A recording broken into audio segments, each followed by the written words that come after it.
What is up, Sooner Nation? I am Casey Mallon, and you are now in a Sooner state of mind. Make sure you like and subscribe on Apple Podcast and Spotify. The holiday season is off and rolling with NFL in full stride and the NBA and NHL hitting mid-season form. BetOnline is your number one destination for all your sports wagering info. With up-to-the-minute sports wagering news, odds, trends, and predictions, BetOnline is the top spot for everything pro and amateur sports. And not just for the Big Four, BetOnline has info available at your fingertips with both desktop and mobile access at any time for almost any sport that is played, from MMA to international soccer. Head to BetOnline today and remember to use our promo code BELIEVE for your 50% welcome bonus on your first deposit. BetOnline, where the game starts. Sooner State of Mind family. It's only been a couple days since our last episode, and my, oh my, how things have changed. There are some downtimes, some lulls during the year, but as my wife has learned over the years, the season never ends. On Sunday morning, there was mounting speculation that Jeff Lebby was going to become the next head coach at Mississippi State. And by late Sunday afternoon, it came into fruition. That's one of the problems when you have a successful program is that other programs want to poach your coaches. It's actually a good problem to have and show things are going in the right direction. Now, it didn't take long for Brent Venables and the Sooners to pick Lebby's replacement or replacements. It was announced on Tuesday but finalized on Wednesday that Seth Littrell and John Finley were the new co-offensive coordinators for the University of Oklahoma, both being former players and having long-standing ties to the program. Littrell was a fullback and team captain on the 2000 National Championship team. Spent the 2023 season as an offensive analyst for the Sooners. He has several years of head coaching experience, and he cut his teeth coaching under former Sooner offensive coordinators at Texas Tech with Mike Leach, at Kansas with Mark Mangino, and at Indiana with Kevin Wilson. He also has several other stops. Littrell will also be the quarterback's coach and the offensive play caller on game days. John Finley, a former tight end for the Sooners, he's considered a rising star in the coaching and recruiting world. He's done a great job with the tight ends we've had the last couple years, including Braden Willis. We also saw Austin Stogner really get better and become a big part of the blocking scheme as this season went on. Of course, the entirety of Sooner Nation will never be happy, no matter what or who it is. People have opinions, and that's okay. But I trust that BV and company didn't just randomly decide to go in this direction. And I'm sure a lot of thought and consideration went into the decision. I also trust that those involved in that process weighed all the possibilities and believe in their decision. And I completely trust their evaluation. To me, it makes sense to keep it in-house, as doing so makes it a continuation of the plan that has been in place. BV came to OU with the vision to what the direction of the program would be moving into the SEC. And if you trust that vision, when it makes total sense to continue forward in that vision. Obviously, it's not going to be the same exact offense that Lebby was running, but it will be the same people you brought in to create that vision, to grow that vision, to build it. And with this hire, you keep with the plan and the builders of that plan in place. If a new OC comes outside of the program, they most definitely want their people to be a part of it. Totally understandable. The Sooners deciding to go with Littrell and John Finley, you not only keep those guys a part of it, you also keep Bill Beatenbow. You also keep DeMarco Murray. You also keep Emmett Jones. You continue the build with the builders that you trust and believe in. That crew has been building for this exact moment, for this transition. So the message gets to stay the same. They know what the plan is, and all that momentum that they've built together stays intact. And I think that's a huge component of this. And also in Littrell, you get an OC that has been a head coach. As young coordinators do, they view the game and their philosophy through a coordinator's eyes. A head coach views it through different set of eyes. And he views it with the concerns of the entirety of the team. I think that gives a seasoned and former head coach an advantage over a younger coordinator that's never been a head coach. And if you could ask Seth Littrell, as a former head coach, if he views the game differently now than he did when he was a coordinator or a position coach, before he was a head coach, I'm sure he would say yes and have lots of insight as to why. And the biggest thing, like I said, you maintain a core that has deep roots within the program. Littrell and John Finley, and Beatenbow and DeMarco for that matter. They're OU guys. So it's always meant more to them. They want to be part of this. They want to be Sooners. And I don't think you can put a value on that. We'll see what happens. I'm excited for it. And there's not going to be a huge reset. And this staff will continue and start building through bowl season and into the spring. And I think that is going to be a good thing. So Jeff Lebby does take the Mississippi State deal, a 4-year deal, $4.5 million in base compensation. Can't blame him for leaving. And we do wish him well. We knew he was here for a good time, not a long time, and that's okay. An SEC head coaching gig is a good job. It's going to be tough down there, though. It's a lot of competition, a lot more on his plate, but that's something we know Lebby wanted. So we're going to get to see how it goes up close and personal over these next few years. Speaking of SEC head coaches, Texas A&M got their guy too. Not Mark Stoops, but Mike Elko. I loved what this guy did at Duke. Had them playing some really good football, especially this year until the quarterback got hurt. Now he heads back to A&M where he was previously the defensive coordinator. I think that's a really good fit there. I like this coach a lot.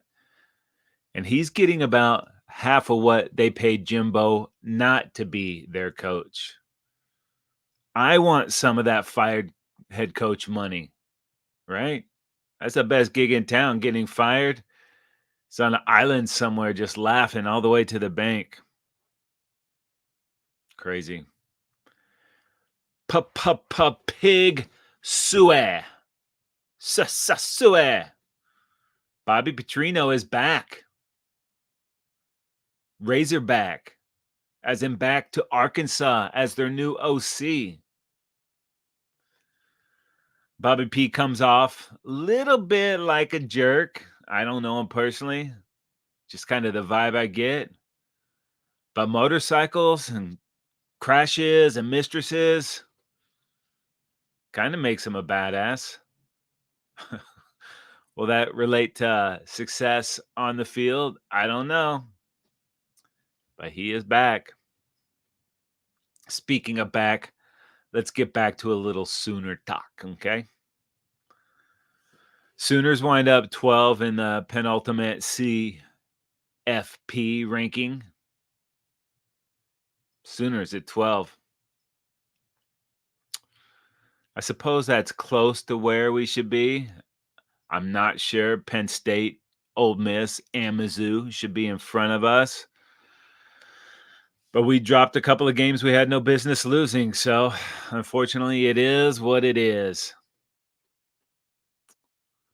That 3-and-out after the Ethan Downs interception versus Kansas will stick on my craw for a bit.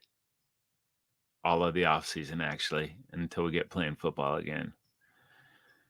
And the non-call on the pass interference on Drake Stoops versus Okie State will be stuck as well.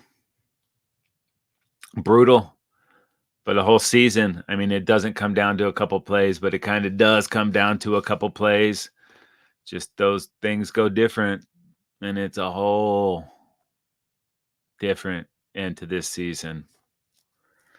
So we won't know which bowl we are going to until Saturday night / Sunday morning, whenever it leaks out there. I know they've got a couple of things in place that they want. There is a ton of Alamo Bowl talk versus Arizona. That wouldn't be my favorite bowl or opponent. Arizona's starting to ball a little bit out here in LA. I got to see a lot of their games, and that's a good program on the rise, and they would create a whole set of trouble for these Sooners.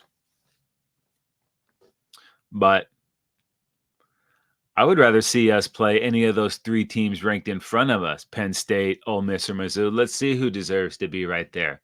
Get us a better matchup. I would like that a lot. However, I would take any bowl if we got to play USC. Sun Bowl, whatever bowl, Pop-Tart Bowl, any of them. Give me SC, and I'll gladly go wherever. Doesn't matter. That is the game I would like to see the most. That game would make our 2 losses feel worth it. I have a feeling, though, there are some people that don't want that to happen. Tebow, sorry. And that is too bad because there would be major interest in that bowl game. It would get the eyeballs. Bowl committees, make it happen. But we'll be talking all about it after Sunday when we know what's happened with the conference championship games, when we find out where everybody is going bowl-wise. Quick rant. How the hell was Billy Bowman not named a Thorpe Award finalist? It blows my mind. This is a travesty. He was the best player on the field several times this season, and those times were usually the biggest moments of the game. Back-to-back games with a pick six, including that 100-yard return against BYU. Second on the team in tackles, 3 TFLs, 4 PBUs, and 3 touchdowns. Telling me there's better players than that out there? I don't see it. I really hope he comes back for his senior year. I get why he would, and I get why he wouldn't. The allure of the NFL is right there, and making big time money and starting that pro career is something you've dreamed at. But college, you never get to go back and do it again. When you're in the NFL, it is a job and it is a grind. So maybe the move to the SEC will make him want to come back to finish up the job he started. One more year in college with his bros at a place he really wants to be at. But I'm telling you right now, this dude is ready for whatever challenge is next for him. And he's going to rise to the occasion. Just an impressive young man, maybe more so off the field than even on. And he's one of the most dynamic players on the field. So the future is bright for Mr. Billy Bowman. We do have some tasty games to preview. I am feeling the void with the Sooners not being included in there, but I will be able to find the joy in some of those games this weekend. And I am completely stoked for Friday night. The Pac-12 championship. Number 5, Oregon versus number 3, Washington. The Ducks are 9.5-point favorites in this game. Back in October, the Huskies won this game 36-33, and that was a killer game. Back and forth, it went down to the wire. Huskies sneaking out of there with that 3-point win. Bo Nix versus Michael Penix Jr. Part 2. This should be an amazing game. I cannot wait to see it. It's going to be in Vegas. It's going to be rocking. Lots of Ducks, lots of Husks. Ooh, it's going to be a party scene. And I think the winner of this game, regardless of who it is definitely in the playoffs. One loss Oregon, sure. They're in. You know, and if Washington ends up losing this game and it's close, maybe they have an argument too as to being in there. Depends how everything plays out, but that will be a little bit tougher of a scenario. If Washington wins, they're clearly in. Number 18, Oklahoma State. At number 7, Texas. The Horns, WH, are 15.5-point favorites. And due to some language and lingo, we were robbed of seeing OU versus Texas too. Now, I think the size of buzz an OU Texas rematch would bring, would the buzz it would bring to the Big 12 would be so huge that Brett Yormark actually does not want it. That sounds a little odd, I know, but not because of the size of the buzz, because it would show how much star power those programs have. It would show and confirm the value of those programs, the ability to get eyes on this game, and it would showcase not only those two teams, but the conference of where those programs are going. I think they are more than willing to sacrifice the bigger buzz to not let Texas and OU's be the star of the day, because everybody would be talking about that as SEC and not Big 12. You can call me a conspiracy theorist. I don't care. I've been called worse. But they did not want that. About this game, I don't trust Alan Bowman. I don't. And unless Ollie Gordon channels his inner Barry Sanders and Earl Campbell and Thurman Thomas and Ricky Williams, I don't think this game is going to be close. But when they're supposed to lose, that's when these pokes seem to rally. I had a game that I watched with my sister, early 2000s. I think OSU was even sub 500. No, you just had to win that last game to get into the BCS. And those donkey pokes came in there and beat the Sooners when they had no business winning. It's going to take something like that to win this game. We'll see. Like I said, they figure out a way to do it when it looks like it won't happen. I just don't see it. But if this game is somehow close, Texas will get rocked by a bad call, and I will laugh. Ha ha ha ha ha. Probably even more so than that. This is a little tasty one right here. Number 1, Georgia versus number 8, Alabama. Georgia is 6-point favorites in this one. And Georgia's just been dominating college football for the last 2 years. And actually, the last time Georgia lost a game was December 4th, 2021, the SEC championship game. And that was a 41-24 loss to Alabama. I feel like Georgia is the better team, but I don't know when the last time they really had to dig deep was. They've not been tested in a while. Part of that is because they are so much better than all their opponents. They can't help it that they're just better than everybody. But when you don't have to break it out, can you just break it out on the fly when you haven't had to need it? And then all of a sudden you need it? Is it ready? Should be, but don't know. Jalen Milroe will have to play the game of his life to get this win. And if he does that and Bama does win, it's chaos, baby. It is absolute chaos. Number 14, Louisville at or verse number 4, Florida State. Florida State only 2.5-point favorites in this one.